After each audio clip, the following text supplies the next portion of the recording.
Batay sa bagong survey at hot picks ng mga pageant sites, nasa top 2 ang kinatawan ng bansang Philippines na si Eliana Marie Aduana, kasama ang kinatawan ng bansang Netherlands na si Niwa Klaus.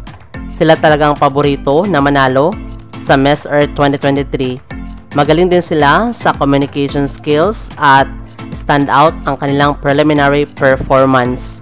Kung si Eliana Marie Aduana ang mananalo, ito ang panglimang korona ng bansang Pilipinas.